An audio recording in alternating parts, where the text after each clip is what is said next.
le 11 février, en présence en tant qu'élu Gérard Fromm, Francine Berden, Anne-Marie Forjoux, Thierry Bouchier. Vous avez le compte-rendu de cette commission. Donc le résultat de cet appel d'offres, l'entreprise qui arrive en tête, c'est Naldeo, avec une note de 8,15 sur 10. La deuxième, c'est B3E 777. La troisième, Girus 733. La quatrième, Antea 725. Et la cinquième, Indigo 7. Ce qui est important aussi à savoir, c'est que sur cette tranche ferme, donc qui est d'une hauteur de 35 700 €, l'ADEME intervient à hauteur de 70%, parce que pour l'ADEME, c'est un projet exemplaire sur la région PACA. Donc ils interviennent à hauteur de 70 €, c'est-à-dire 24 990 €. Pour les collectivités, parce qu'on est quand même 4, et c'est ça aussi qui fait que c'est exemplaire, il y a les 4 communautés de communes. Pour la CCB, 41%, ça nous fait 7 318,50 €. La CCPE, 13%, ça fait 2 320,50 €. La CCGQ, 22%, ce qui fait 3 927 €. Donc voilà. Et la CCSP, 4 284 €. Donc ça fait donc 42 840 € le total des dépenses pour la tranche ferme de Naldeo. Est-ce que vous avez des questions ou des remarques ?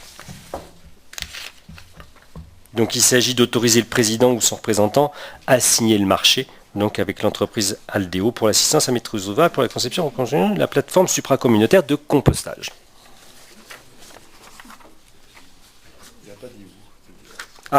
Oui, vous le savez, c'est à la Roche de Rame.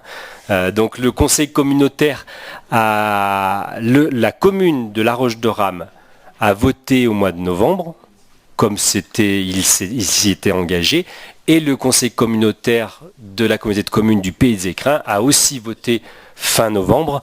Donc c'est pour ça que le processus continue dans de bonnes conditions. Après, il reste encore plein d'aventures avant qu'on arrive à construire cette usine. Mais c'est vrai que c'est pour les 4 collectivités, donc l'Embrunais, le Guillestrois-Queyras, le Pays des Écrins et le Briançonnais. C'est un projet d'envergure. Je crois que le projet il est évalué à peu près à 6,5 millions de mémoire d'investissement. Mais c'est des économies de fonctionnement considérables parce que tous ces déchets vont soit aujourd'hui à Villarbonneau, donc montent le Lotaret, descendent sur Grenoble pour après aller à Villarbonneau pour être compostés, soit ces déchets descendent à Manosque, 250 km, pour être composté à Manosque. Donc autant au niveau environnemental, c'est une catastrophe, mais financièrement, c'est pas rien. De mémoire, en ce qui nous concerne, uniquement la CCB, je ne parle pas des 3 autres Comcom, c'est 350 000 € de mémoire, transport et traitement de ces déchets, donc de boues d'épuration à Villarbonneau. Et c'est, je crois, de l'ordre de 60 000 € de transport et traitement, je ne me trompe pas, non, ça va, de transport et traitement des déchets verts à Manosque. Donc vous imaginez, c'est 450 000 € uniquement pour ces déchets transportés et compostés ailleurs. Et puis on sait qu'il y a des stations de ski, en l'occurrence, qui achètent du compost à hauteur de 50-60 000 € par an pour certaines, qui font venir de la Drôme, alors que le compost, nous, on le fait faire ailleurs, quoi. Donc tout ça fait que c'est un peu absurde et il est temps qu'on s'en occupe tous ensemble. Après, vous connaissez les difficultés de travailler tous ensemble, c'est pas simple. Ça avance très bien. Les 4 Comcom aujourd'hui jouent le jeu en espérant que ça soit le cas dans les années qui vont venir pour pouvoir aller jusqu'au bout du projet.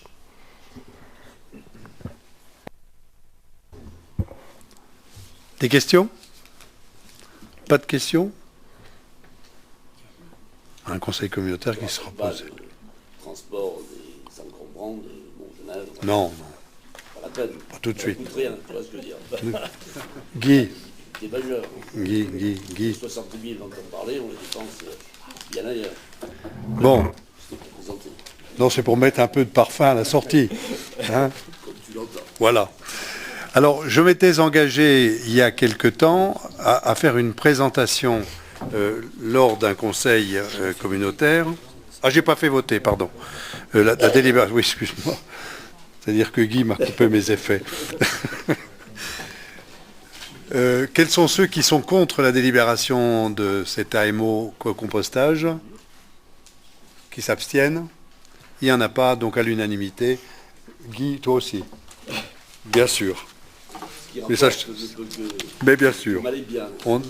À nous tous. À nous tous, absolument. Donc je m'étais engagé il y a quelque temps à vous présenter un rapport sur la problématique que nous rencontrons avec la CERC. Alors cette présentation, je l'ai faite au vice-président lors d'une réunion et je m'étais engagé à refaire cette présentation dans le cadre de cette réunion communautaire. Donc je voulais vous apporter des informations sur le dossier important qu'est celui de la CERC, qui concerne le service public de l'assainissement collectif.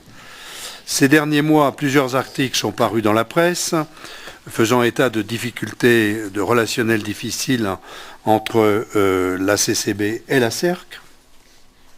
À l'origine de ces tensions, il y a un contentieux, c'est sûr, qui porte sur le volet financier du contrat de DSP, et ce contentieux a été engagé par la CERC contre la CCB au tribunal administratif en 2016 sous la présidence d'Alain Fardella. À ce contentieux s'ajoutent de graves dysfonctionnements techniques que nous avons découverts au cours des 15 derniers mois, dont la CERC est responsable.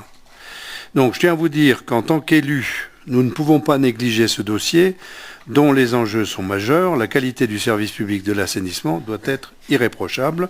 Sur le plan environnemental, nos rivières doivent être préservées de toute pollution. Et pour les abonnés du service de l'assainissement, le prix du service payé doit être le juste prix, ni plus ni moins.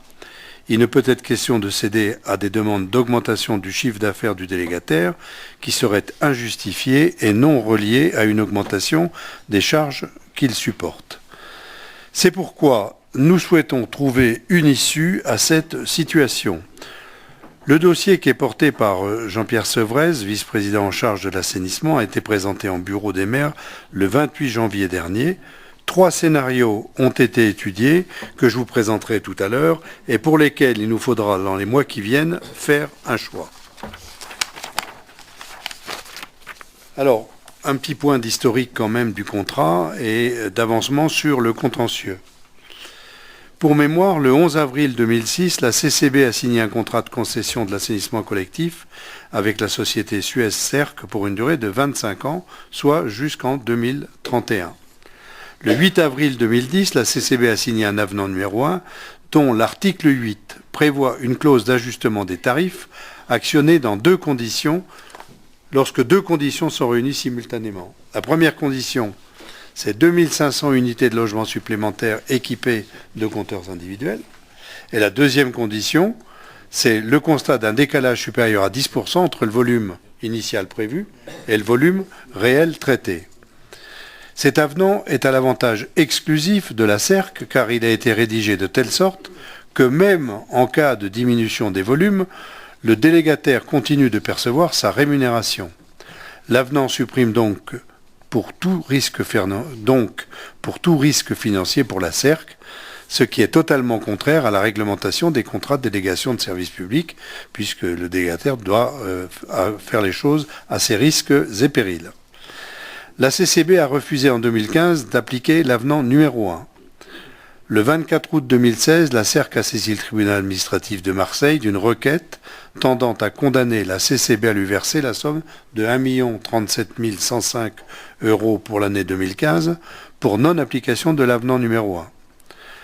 Le 19 juin 2018, après 2 ans d'instruction, le tribunal administratif de Marseille a rejeté la demande de la CERC au motif de son irrecevabilité en raison de l'absence de saisine préalable de la commission spéciale de révision qui est prévue dans les textes.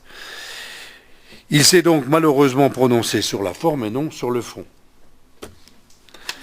Le 26 juillet 2018, la CERC a bien sûr fait appel devant la Cour administrative d'appel de Marseille avec la même argumentation de la première instance, donc l'affaire est toujours en cours d'instruction pour ce qui est de l'appel sur le fond. En 2019, la CERC a déposé une deuxième requête au TA pour non-application de l'avenant numéro 1 au titre de l'année 2016, comme il l'avait fait pour l'année 2015, ce qui fait qu'aujourd'hui, si on appliquait cet avenant, on serait à 2 millions à rembourser à la CERC, un peu plus de 2 millions. Après ce rappel sur le contentieux, voici quelques éléments d'information sur les conditions techniques d'exploitation après 13 ans d'exécution du contrat. La CERC refuse de réaliser les travaux concessifs prévus dans son contrat pour ce qui concerne les hameaux d'Hézières, de Ventelon, du Chazelet et à Briançon de Pramorel, qui ne sont toujours pas raccordés au réseau intercommunal. Les eaux usées ne sont donc pas traitées et par conséquent, elles sont rejetées dans le milieu naturel. À la fin 2018, le fonds de renouvellement prévu par le contrat CERC s'élevait à plus de 2,2 millions. La CERC refuse de l'utiliser alors qu'il doit servir, comme le prévoit le contrat, au remplacement des réseaux et les équipements vieillissants, et il est fort probable que cette somme de plus de 2 millions a été placée et produise des intérêts au bénéfice de la CERC, bien entendu, mais au détriment du service public et de la qualité de l'assainissement de la CCB. Depuis un an, février 2018, la CERC refuse de participer aux réunions, comité de pilotage mensuel, réunion de la commission consultative des services publics. La station d'épuration située à Briançon, qui traite les eaux usées des communes de Briançon, Saint-Chaffray-la-Salle, les Alpes, Monetier, Les Bains, Villars-Saint-Pancras, Montgenèvre, Val-des-Prés, puis Saint-Pierre et le Haut depuis Saint-André, a été sous-dimensionnée. Les experts techniques que nous avons mandatés ont mis en évidence que la station ne peut pas traiter la pollution en période touristique et qu'elle sera incapable dans l'avenir de faire face à l'urbanisation prévue par le SCOT. Je rappelle que si effectivement on ne peut pas assurer l'assainissement correct, ça veut dire que demain les développements qui se feront en termes de construction ne pourront pas avoir l'aval du permis de construire. C'est quand même, on est dans une situation délicate.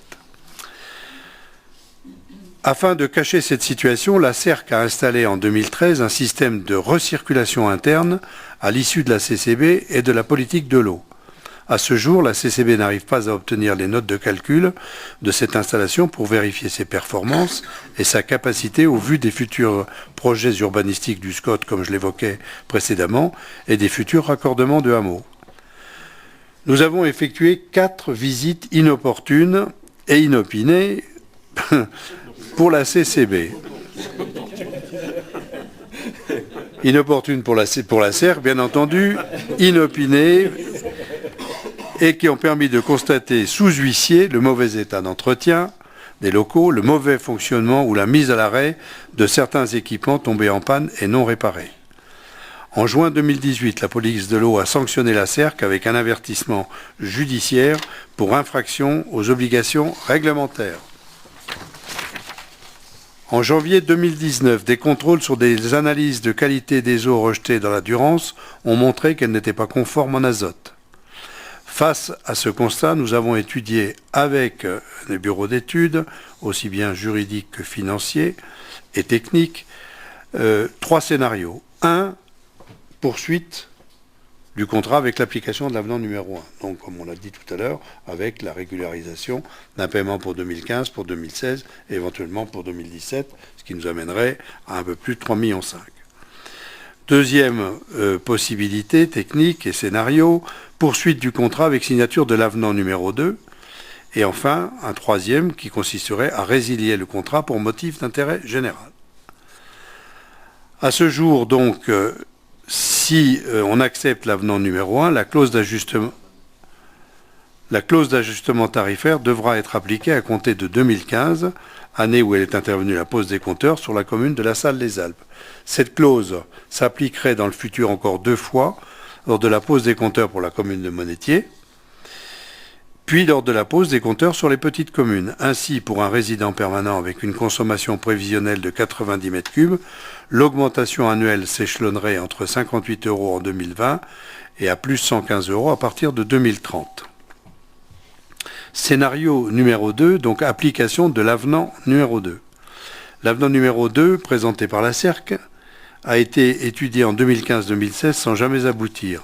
Il prévoit l'instauration d'une redevance annuelle de 500 000 € au titre des eaux pluviales, qui serait payée par les communes, une augmentation de la part fixe et une baisse de la part variable payée par les abonnés qui entraînerait une hausse significative pour les résidences secondaires et les professionnels du tourisme. Pourquoi ? Parce que là, la CERC a été assez habile. Elle dit on augmente les bases pour les résidences secondaires, et les autres, tout va bien. Donc tout ce qui est tourisme, résidence secondaire, on les matraque, et ce qui fait que nous, à la sortie, on a le même montant, et puis vous payez le même chiffre qu'avant. Voilà, en gros c'est ça. Alors, les scénarios 1 et 2 qui consistent à conserver une gestion déléguée de l'assainissement généreront donc inévitablement une hausse des tarifs pour les usagers, et de plus, si nous retournions l'un ou l'autre de ces scénarios, il faudrait impérativement que la CERC accepte de remédier aux dysfonctionnements et carences de sa gestion actuelle. Sans compter que ce soit dans un cas ou dans un autre, il va falloir remettre à niveau les installations qui aujourd'hui se sont profondément dégradées. Scénario numéro 3. Résiliation du contrat pour motif d'intérêt général. Alors, les motifs d'intérêt général peuvent être évoqués, qui sont d'une part la qualité d'exploitation insatisfaisante et c'est ce que je viens d'évoquer, une usure prématurée de certains ouvrages, d'autre part les mauvaises relations dans le suivi de l'exploitation du service. La formule contractuelle de résiliation est fortement aujourd'hui défavorable à la collectivité et totalement atypique. Cette formule, elle est dans la délégation que nous avons signée en 2006. Elle aboutit aujourd'hui, si on l'applique telle quelle, à un montant d'indemnité de 38,7 millions. Alors, je rappelle que la structure a coûté de l'ordre de 30 millions, donc là, la résiliation nous amènerait à payer 38,7 millions selon la formule qui est dans la délégation que nous avons signée. Alors que les clauses habituelles de droit commun sur ce type de contrat aboutiraient à un montant de l'ordre de 17,5 millions. Donc on est à 20 millions d'écart. Selon nos conseils juridiques et financiers, le montant que pourrait exiger et fixer le juge administratif si la CCB le saisissait pourrait être de l'ordre maximum de 23,7 millions. Je rappelle aussi que dans cette opération, il y a quand même eu des subventions de la part de l'agence de l'eau de l'ordre de 10 millions. Hein, donc les 30 millions moins 10 millions, on devrait à minima ou à maxima être à 20 millions. Mais bon, la CERC a bien fait les choses et je pense qu'on est passé à côté quand on a lu les documents, on s'est fait avoir.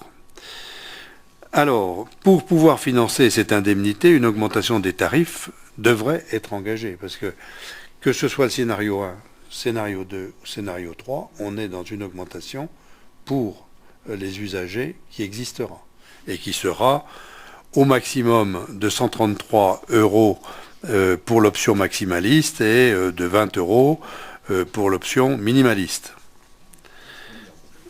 Comment ? Ah non, je parlais d'ambiance. Ambiance, oui. Donc le scénario de réalisation du contrat entraîne donc lui aussi une augmentation des tarifs, d'une part pour indemniser le délégataire et d'autre part pour remettre en état et faire les travaux que nécessiterait la reprise de la gestion de cette structure. Donc, on est dans la seringue, et de toute façon, on va sortir par le côté qui fait le plus mal. Hein, c'est au niveau de l'aiguille. Donc, comment ? Elle n'est pas plus épaisse que l'aiguille. Ça dépend du liquide qui coule à travers l'aiguille. Bien. Donc, tous ces éléments qui ont été présentés au vice-président maire lors du bureau exécutif de fin janvier 2019, le bureau a souhaité qu'une rencontre avec la CERC soit organisée. Nous avons sollicité un rendez-vous auprès de son directeur. Le rendez-vous est programmé le 8 mars prochain. Et à ce rendez-vous, M. Fine, M. Sevrez et moi-même aborderons avec eux les problèmes actuels, les différentes options que nous pouvons envisager pour remédier à la situation, à cette situation. Je souhaite insister sur un point afin que nous soyons tous conscients de la situation.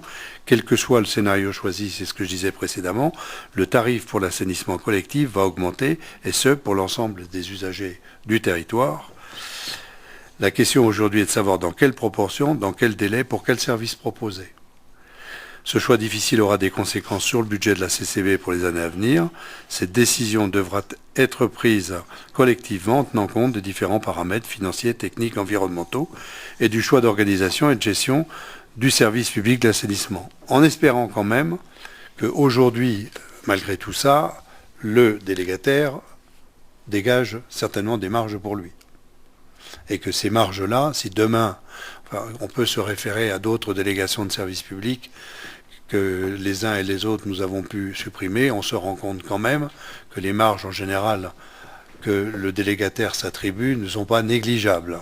Nous l'avons vu à Briançon avec Vermarine, vous l'avez vu, vous, avec les bains, et je pense que si demain d'autres opérations de délégation de services publics étaient dénoncées, on se rendrait bien compte que les délégataires ne viennent pas pour la gloire. Voilà. Donc voilà le problème, je voulais vous l'exposer. On sera obligé de revenir là-dessus. À l'issue de la rencontre avec la CERC, on vous fera un rapport, un bilan de la concertation éventuelle. Et puis à partir de ce moment-là, on verra ce qu'il en est. Si vous avez des questions... Bien. Donc, il n'y a pas de questions. Alors, simplement,